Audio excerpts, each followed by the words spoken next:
All right, today we're jumping into a pretty wild, high-stakes legal battle playing out in Idaho. It's a story about one homeowner going up against what's been called a multi-jurisdictional foreclosure machine, and it involves an ingenious legal strategy that honestly could completely change the rules of the game. I mean, that sounds like a riddle, right? A paradox. But for most people facing foreclosure, this isn't some hypothetical question. It's usually the end of the line. See, once you're physically removed from your property, the legal system often just considers the fight over. But what if it wasn't? So, the reason the fight usually ends comes down to this really powerful legal concept. It basically acts like a procedural dead end for homeowners. It's called the mootness doctrine, and it's a trap that has shut down countless appeals before they even had a chance to be heard.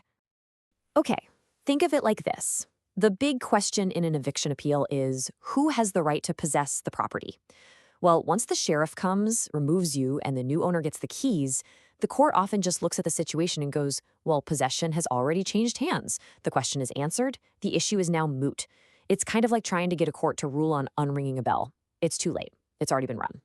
So let's just walk through how this trap actually works, because this is the typical and frankly heartbreaking sequence of events.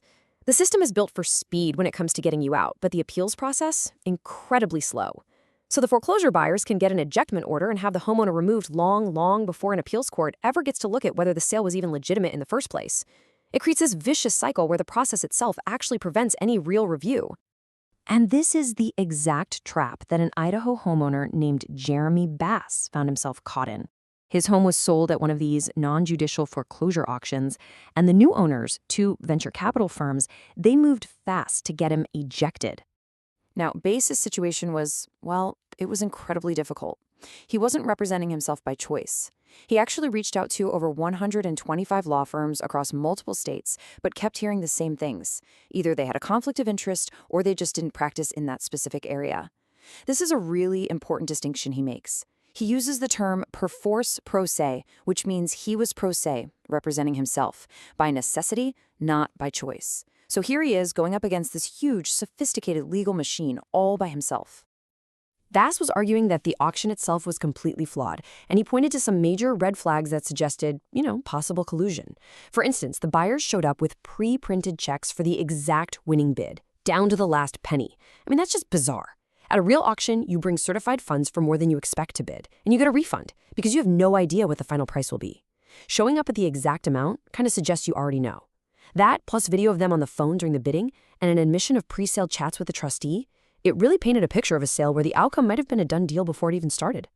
So after Bass was removed from his home, his appeal seemed totally doomed. It was headed straight for that mootness trap we just talked about. On paper, his fight for possession was over. It really looked like the end of the line, until the opposing lawyers said something in open court that just changed everything. Yeah, in a hearing where they were trying to deny Bass a stay, which would have kept him in his home while he appealed, the buyer's lawyer made a statement that was really both a threat and a complete confession of their strategy. Just let that sink in for a second.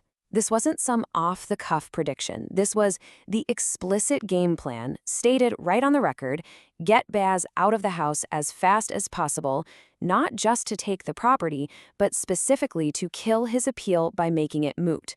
They basically admitted they were using the legal process as a weapon to stop a higher court from ever looking at all those red flags from the auction.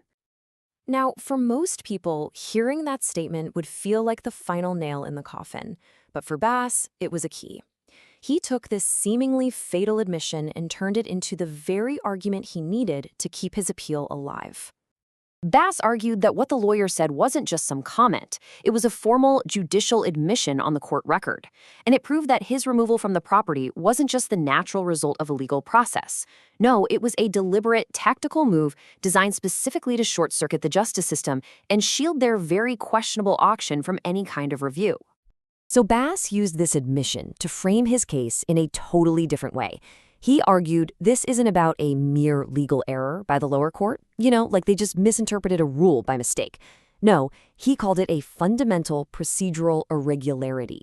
He was basically saying the other side was actively rigging the rules of the game to guarantee they'd win, and when that happens, something like the mootness doctrine, it just shouldn't apply. And what's so crucial is that his argument was grounded in Idaho's own legal history. He wasn't just making this up. He pointed to past cases where the Idaho Supreme Court itself had said, hey, our duty to protect the integrity of the legal process can actually override the mootness doctrine. He argued that the court has an obligation to step in when there's evidence the system itself is being gamed, and that precedent became his jurisdictional lifeline. This really clever legal argument completely transforms the case. It stops being about just one house in Idaho. It becomes a major test of whether procedural rules can be used as a shield to hide potentially fraudulent behavior from the light of day.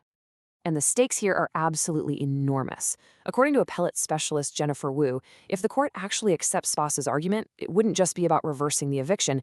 It could void the entire judgment ab initio, which is Latin for from the beginning. It's like the court would be saying the flawed foreclosure sale never legally happened in the first place, completely hitting a giant undo button on the whole thing. So why does this one case matter so much to everyone else?